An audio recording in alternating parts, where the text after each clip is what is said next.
বানরগণ বিশালাকার প্রস্তর খণ্ড সকল এমনিভাবে নল এবং নীলের দিকে ছুঁড়ে মারছে, মনে হয় যেন গুলি ছুঁড়ে মারতে লাগলো। বানরগণ ছুঁড়ে মারছে নল এবং নীল, সেটাকে বন্দুক সম লুপে নিতে থাকলো। আর সেতুর অনুপম নির্মাণ দৃশ্য প্রত্যক্ষ করে তখন কৃপাসিন্ধু রামচন্দ্র হেসে হেসে বললেন, অতিশয় সৌরম্য ও উত্তম এখানকার ভূমি, যা বর্ণনাতীত ও মহিমা সম্পন্ন। আমি ঠিক করেছি যে এইখানে ভগবান শ্রী শঙ্করকে প্রতিষ্ঠা করে আমরা এখানে তার পূজা অর্চনা করব।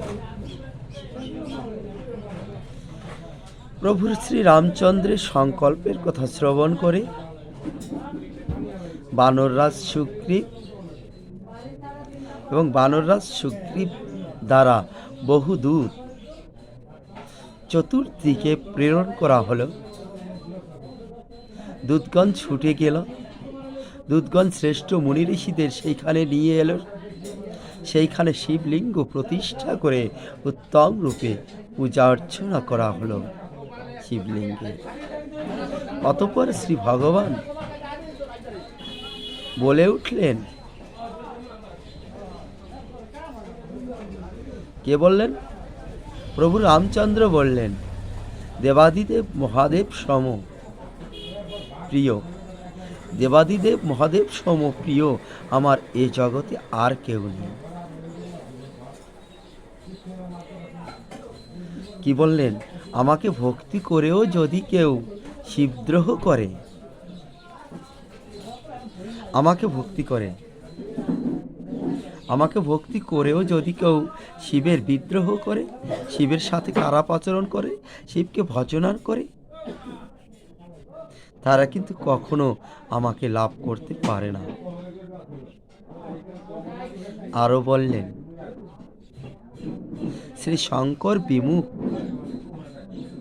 বা শঙ্কর বিদ্বেষী লোক বা ব্যক্তি যদিও আমার ভক্তিতে সচেষ্ট হয়, কিন্তু এ কথা বলতে পারি, তার ভক্তি থাকলেও আমার প্রতি, কিন্তু তারপরেও সে নরকগামী হবে। কারণ কি জানো? সে অতিশয় মূর্খ ও অল্প বুদ্ধি সম্পন্ন।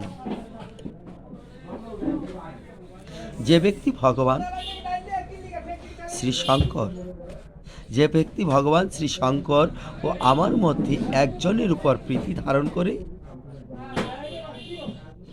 অন্যজনকে অশ্রদ্ধা করে, শ্রী ভগবান রামচন্দ্র আমি এবং শ্রী শঙ্কর অর্থাৎ ভোলানাথ যিনি, তার প্রতি একজনের প্রতি শ্রদ্ধা এবং একজনের প্রতি অশ্রদ্ধা করে,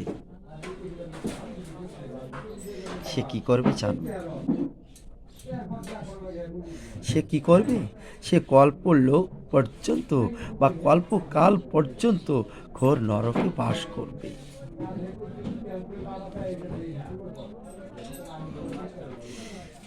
ভগবান রামচন্দ্র বললেন, আমার প্রতিষ্ঠিত রামেশ্বর মহাদেবকে যে দর্শন করবে, সে মৃত্যুর পরেও সোজা আমার বৈকুণ্ঠে গমন করবে। আমার প্রতিষ্ঠিত রামেশ্বর যে মহাদেবের মূর্তি আছে বা শিবলিঙ্গ আছে, তাহা যে দর্শন করবে, সে মৃত্যুর পরেও সোজা আমার বৈকুণ্ঠ ধামে গমন করবে।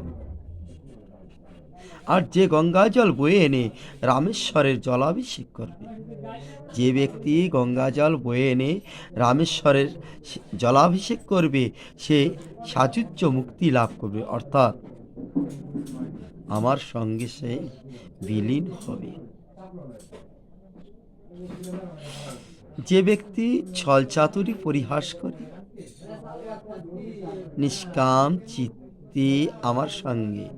নিষ্কাম চিত্তে ভগবান শ্রী রামেশ্বরের সেবায় নিত্যযুক্ত থাকবে, তাকে দেবাদিদেব মহাদেব আমার উপর অচলা ভক্তি প্রদান করবে। অর্থাৎ যিনি দেবাদিদেব শঙ্কর বা শিবকে ভজনা করবে তিনি আমাকে পারবে, আর যিনি আমাকে ভজনা করবে তিনি শিবকে পাবে। আর যে আমার নির্মিত সেতু দর্শন করবে সে অনায়াসে, যে আমার নির্মিত সেতু দর্শন করবে সে অনায়াসে ভবসাগর পার হতে সক্ষম হবে। প্রভু রামচন্দ্রের এহেন কথা সকলকে কিন্তু অতীব আনন্দ দিল। অতঃপর সেই শ্রেষ্ঠ মুনি ঋষিগণ নিজ নিজ আশ্রমে ফিরে গেলেন। ভগবান শ্রী শঙ্কর তখন পার্বতী দেবী পার্বতীকে বললেন, হে পার্বতী, চেয়ে দেখেছ, একটু অনুভব করেছ যে অনুপম ও শরণাগত বৎসল্য শ্রী রঘুনাথ রামচন্দ্র সুচতুর নল ও নীল সেতু বন্ধন করল। আর প্রভু রামচন্দ্রের কৃপায় তাদের যশগাথা দিক দিগন্তে, নল এবং নীলের যশগাথা দিক থেকে দিগন্তগামী ছড়িয়ে পড়ল। যে প্রস্তরখণ্ড ডুবিয়ে যায় বা অন্যদেরও ডুবিয়ে দেয়, তাই জাহাজ সম হয়ে নিজে ভেসে থেকে অপরকে পার করতে সক্ষম হয়ে গেল। যে প্রস্তরখণ্ড, প্রস্তর তা কি কখনো জলের উপরে ভাসে? এটা অনাদিকালের মধ্যে শোনা যায়নি, তাও তো এই রাম নামেরও গুণে সাগর পক্ষে জাহাজ সম নিজে ভেসে আছে এবং অন্যকে ভাসতে সহযোগিতা করছে। কারণ কি জানো? প্রভুর ভক্তরা লঙ্কায় যাবে, তাদের পার করার জন্য সেতু বন্ধন করতে হবে। এই তো সেই প্রস্তরখণ্ডের মনোবাসনা। বস্তুত তাকে সমুদ্রের মহিমা, প্রস্তরের গুণ কিংবা বানরের কুশলতা এগুলো কিন্তু কিছুই বলা যায় না, কারণ এগুলো সবই তো রাম নামের গুণ, এগুলো সবই রামে নামের গুণ। তাহলে হে পার্বতী, প্রভু শ্রী রামচন্দ্রের নাম মহাত্ময় প্রস্তরকে জলে ভাসমান করে তুলেছিল। এই রূপ মহিমা সম্পন্ন প্রভু শ্রী রামচন্দ্রকে পরিহার করে যে অন্য কোনো প্রভুর ভজনা করে তাকে কিন্তু মন্দমতি বলাই চলে, কারণ সে বুদ্ধি সম্পন্ন না, সে মূর্খ। তাকে ভক্ত বলা চলে না যে দয়ালু শ্রীরামচন্দ্রকে ভজনা না করে অন্যদিকে মুখ ফিরিয়ে নেয়। এমনিভাবে সাগর বক্ষে নল ও নীল নির্মিত সেতুকে সুদৃঢ় করা হলো। যখন এমনি সেতু সুদৃঢ় করা হলো তা দেখে কৃপানিধি শ্রীরামচন্দ্র অতীব প্রীত হলেন। তার উপর দিয়ে সৈন্যবাহিনী মহানন্দে রাম নাম জপতে জপতে এগিয়ে চলল।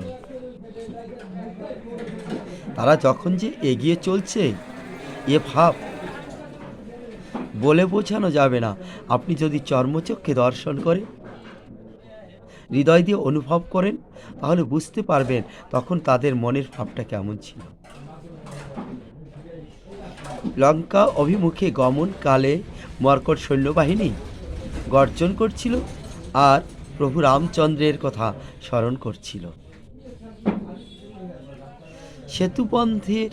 সেতুবন্ধ তটে দাঁড়িয়ে,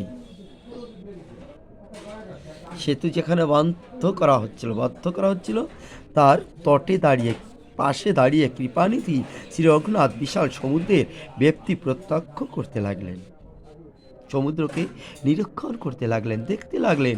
এই সময়ে করুণাকর শ্রী প্রভুকে দর্শন করবার জন্য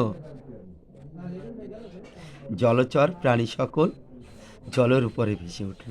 প্রভু যখন বাঁধের কাছে দাঁড়াইছিলেন, তখন জলচর প্রাণীগুলো তিমি, হাঙ্গর, ছোট মাছ, বড় মাছ, শঙ্খ, কচ্ছপ, বড় বড় সমুদ্রের প্রাণীগুলো, জলচরগুলো, তারা জলের উপর ভেসে উঠল প্রভুকে দর্শন করার জন্য। জলচর প্রাণীদের মধ্যে বিভিন্ন ধরনের মকর, নক্র, মৎস্য, সর্প আদিও ছিল। তাদের ব্যাপ্তি বা আকার শত শত যোজন ছিল, বৃহৎ আকার ছিল। সেগুলো মনে হচ্ছিল যেন এক একটা দ্বীপাকার। আবার এমন সব জন্তুও বর্তমান ছিল যারা এই সকল জলচরদের বধ করতে সক্ষম। এমন অমন জলচর ছিল যারা এই ছোট মাছ, বড় মাছেদের বধ করতে সক্ষম, কিন্তু তা সত্ত্বেও তারা কিন্তু হিংসারূপ কোনো আচরণ বা শিকারীরূপ কোনো আচরণ করল না। অবশ্যই তারা অন্য জন্তুদের ভয়ে ভীত ছিল। তারা পরস্পরের মধ্যে শত্রুতার সম্বন্ধ বিস্মরণ হলো এবং এক দৃষ্টে প্রভুকে দর্শন করতে লাগলো। যখন প্রভুকে দর্শন করলো, তখন সবাই ক্ষুধা তৃষ্ণা ভুলে গেল, হিংসা দেশ ভুলে গেল। কারোর সাথে কোনো শত্রুতা ছিল না। যে হিংস্র প্রাণীটি ছিল, যে আর একটা প্রাণীকে সে ভক্ষণ করতে পারে, কিন্তু সেই দুইজনই পাশাপাশি গলায় গলায় সম্মিলিত অবস্থায় প্রভুকে দর্শন করতে থাকলো। যে যে স্থানে ছিল সে সে স্থানে ছিল, কেউ যেন স্থান ছাড়তে চাচ্ছিলেন না। তারা আনন্দে সবাই পরিপূর্ণ ছিল।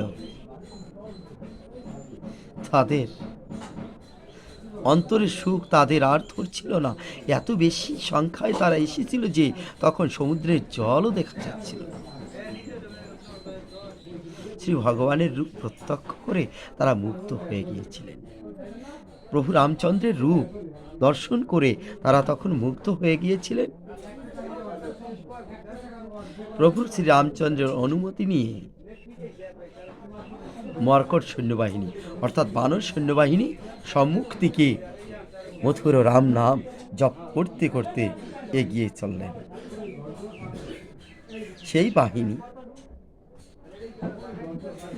সেই মর্কট বাহিনী বা বানর বাহিনী এত বিশাল ছিল যে তা গণনা করা সম্ভব ছিল না।